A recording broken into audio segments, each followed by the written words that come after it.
Hello my cabs, and welcome back to my cozy den. We're here again at the Great Griffin Palace in Evermore High Rock for today's book reading. So grab yourself a tankard of mead and pull up a bench. I hope you enjoy this series, but if you have any suggestions or requests for what to read next, then let me know in the comments below. And now today, of course, we are continuing with the saga of The Mystery of Princess Talara by Mara Lilkith, Part 3.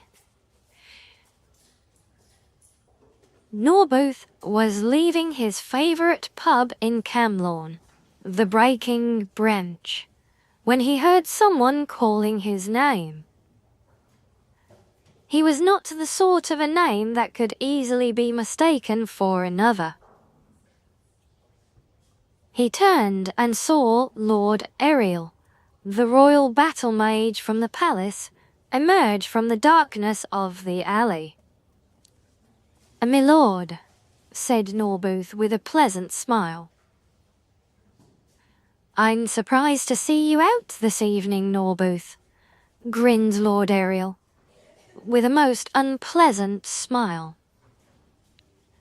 "I have not seen you and your master very much since the millennial celebration, but I understand you've been very busy. What I've been wondering is what you've been busy doing."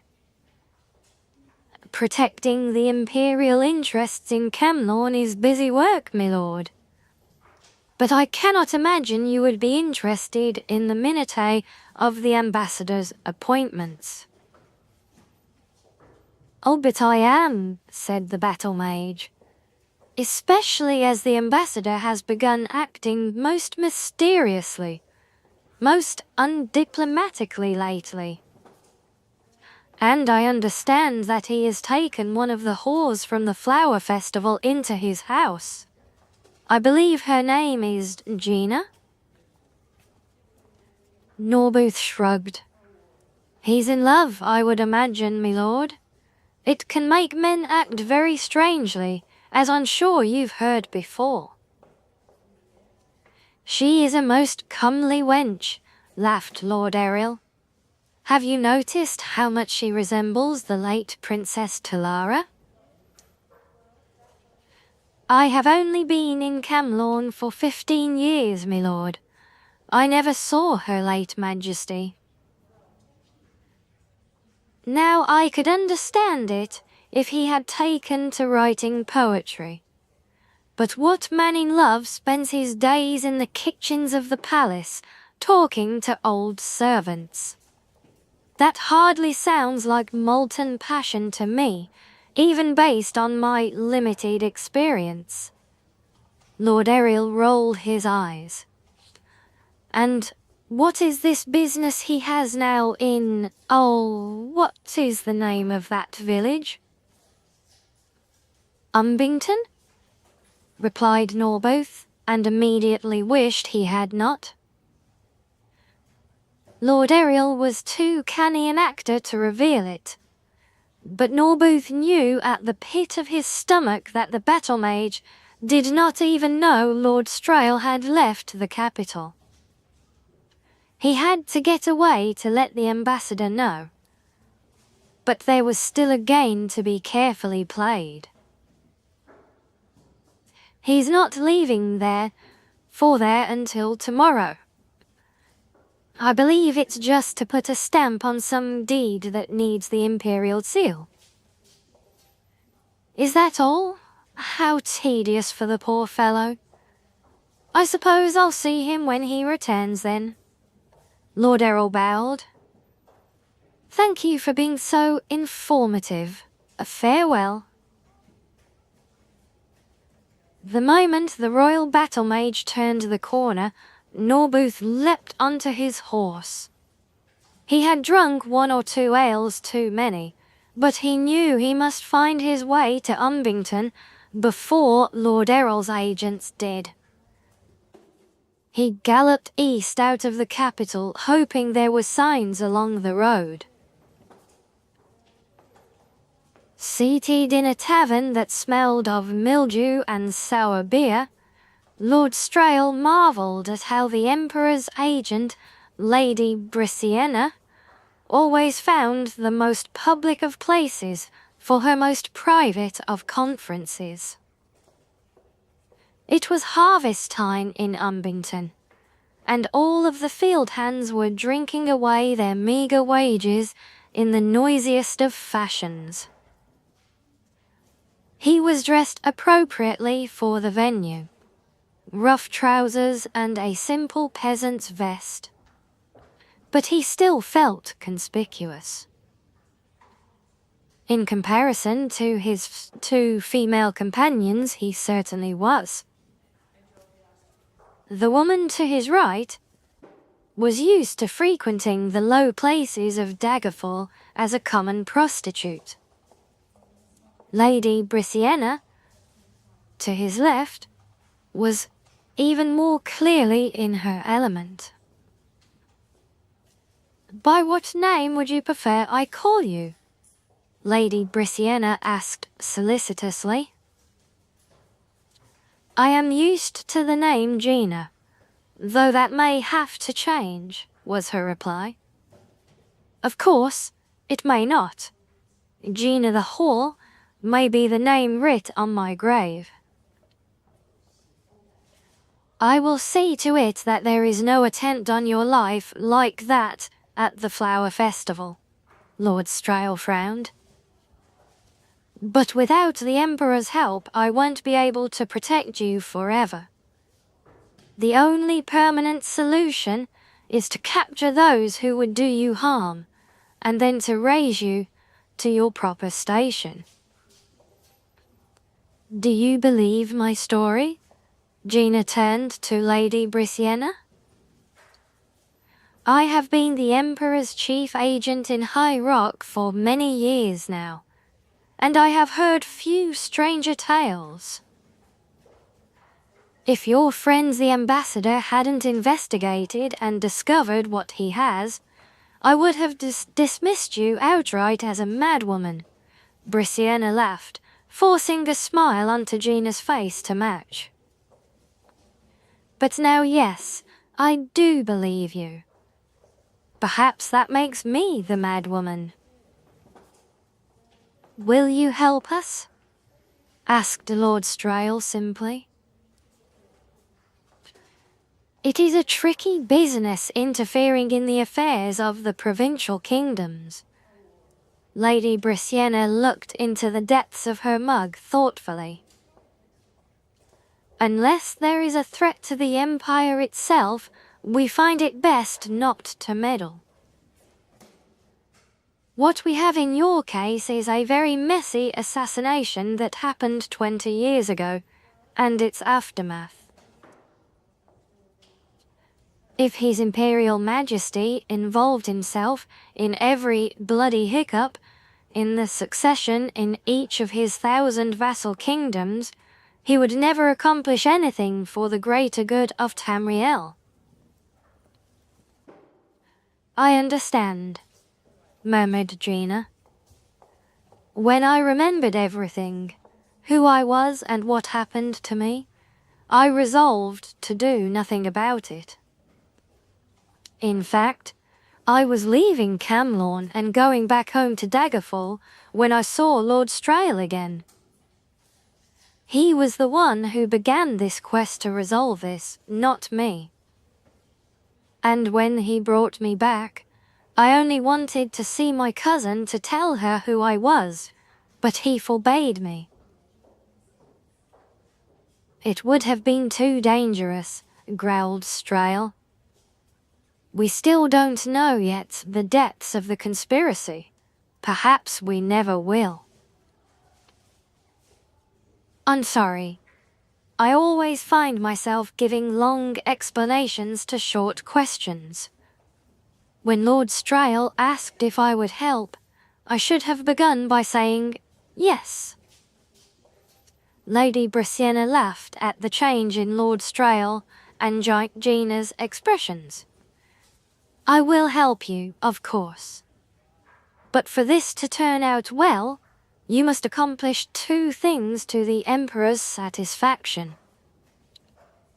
First, you must prove with absolute certainty who is the power behind this plot you've uncovered. You must get someone to confess. And secondly, said Lord Strail, nodding, we must prove that this is a matter worthy of His Imperial Majesty's consideration and not merely a minor local concern. Lord Strail, Lady Brisena, and the woman who called herself Gina discussed how to accomplish their goals for a few hours more.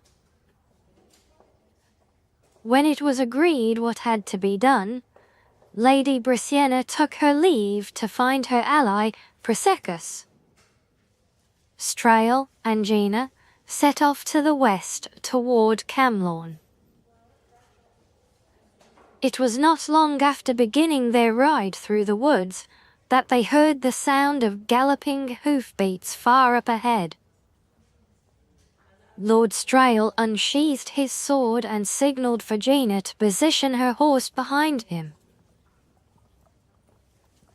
At that moment, they were attacked on all sides. It was an ambush. 8 men armed with axes had been lying in wait. Lord Strail quickly yanked Gina from her horse, pulling her behind him. He made a brief, deft motion with his hands. A ring of flame materialized around them and rushed outward, striking their assailants. The men roared in pain and dropped to their knees. Lord Strail jumped the horse over the closest one and galloped at full speed westward. "I thought you were an ambassador, not a mage," laughed Gina. "I still believe there are times for diplomacy," replied Lord Strail. The horse and rider they had heard before met them on the road. It was Norbuth. "My lord, it's the Royal Battle Mage. He found out you 2 were in Umbington." "With considerable ease, I might add," Lord Errol's voice boomed out of the woods. Norbuth, Gina, and Lord Strail scanned the dark trees, but they showed nothing. The battle mage's voice seemed to emanate from everywhere and nowhere. "I'm sorry, my lord," groaned Norbuth. "I tried to warn you as soon as I could."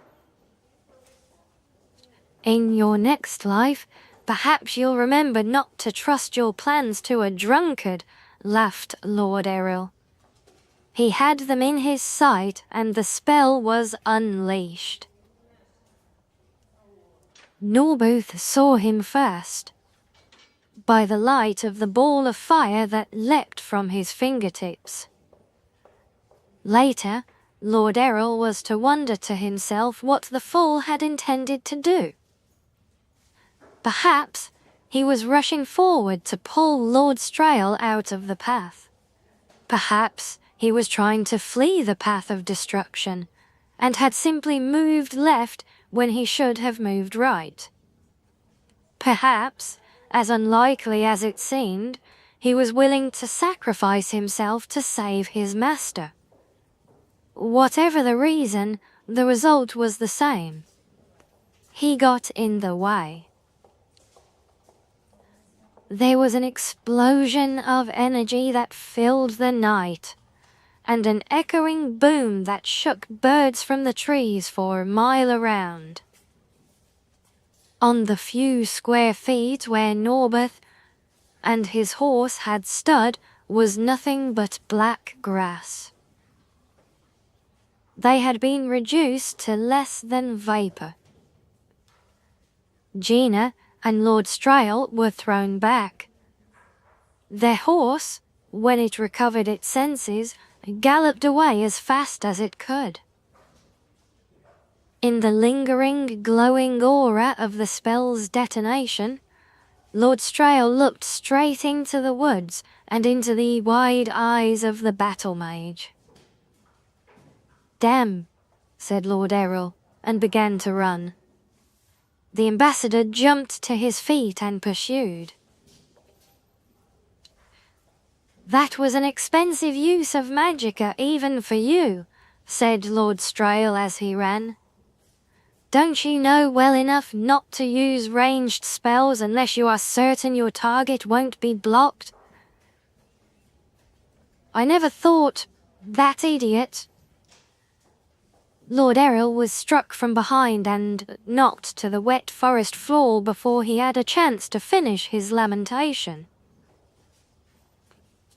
"It doesn't matter what you thought," said Lord Strail calmly, flipping the battle mage round and pinning his arms to the ground with his knees. "I'm not a battle mage, but I knew enough not to use my entire reserve on your little ambush. Perhaps it's a matter of philosophy. As a government agent, I feel inclined towards conservatism." "Oh, what are you going to do?" whimpered Lord Errol. "Norbooth was a good man, one of the best. And so, I'm going to hurt you quite a lot." The ambassador made a slight movement and his hands began to glow brightly. "That's a certainty. How much more I'm going to hurt you after that depends on what you tell me. I want to hear about the former Duke of Oloin." "What do you want to know?" Lord Errol screamed. "Let's start with everything," replied Lord Strail with perfect patience. Well, there you have it. I hope you've enjoyed this one. And don't forget to like and subscribe if you want to support this channel. It means a lot and really makes a difference. And don't forget to check out my other socials in the description below and join in the foxy fun all day, every day. Alright, until next time, my cubs, stay cozy.